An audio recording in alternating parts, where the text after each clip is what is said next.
In Johannesburg, South Africa, Nozibele Mayaba runs one of the country's most popular channels on living with HIV/AIDS. Hey everybody, welcome to my YouTube channel.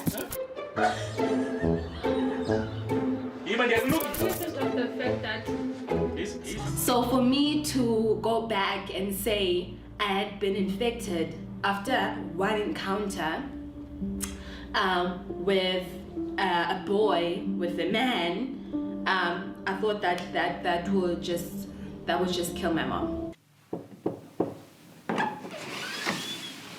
Hey everybody, my name is Nozibele Qamngana Mayaba. Welcome to my home. I cannot wait to have you here and to share a little bit about my life. Nozi lives with her husband Sikhumbuzo, very far away from the conservative environment of the Port Elizabeth township she grew up in. Since being a small girl, Nozi dreamed of rising above her impoverished background.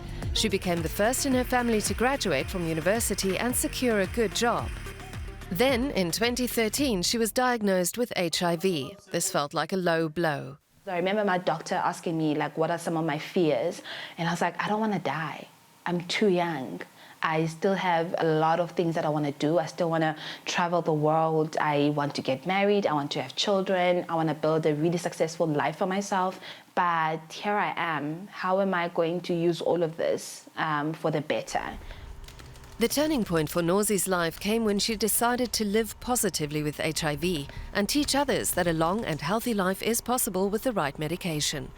Her YouTube channel was named one of the internet's top 15 dealing with HIV and AIDS. How are you feeling?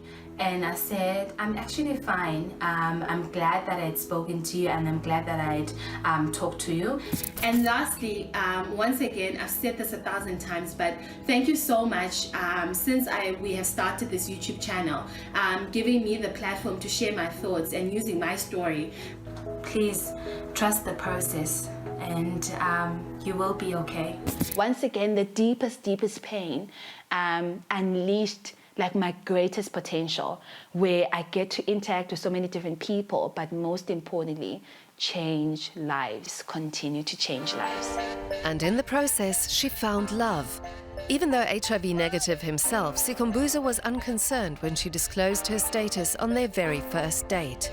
After being together for 3 years, they married in 2019. She's an outgoing person. As you can see, she's a people's person and she loves wholeheartedly. So if you can experience this positive attitude on your side, how much more about me that we stay together.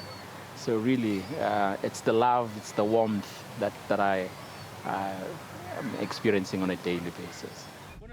Nozi definitely does not hold back from challenging people's perspectives. Rather than waiting for things to change for her, she decided to be the change she wants to see in the world. In collaboration with Deutsche Welle, Jacaranda and East Coast Radio, she also started the podcast Don't Hold Back. Okay. My guest for today is an old childhood friend, and we grew up together. We went through the same challenges growing up in a township, and he has made himself a household name. And there's such like a really amazing conversation that is going to happen around about sexuality, around, spirituality. What's up, everybody? My name is Nozibele Qamngana Mayaba. Welcome to the Don't Hold Back podcast. This is where we say it loud.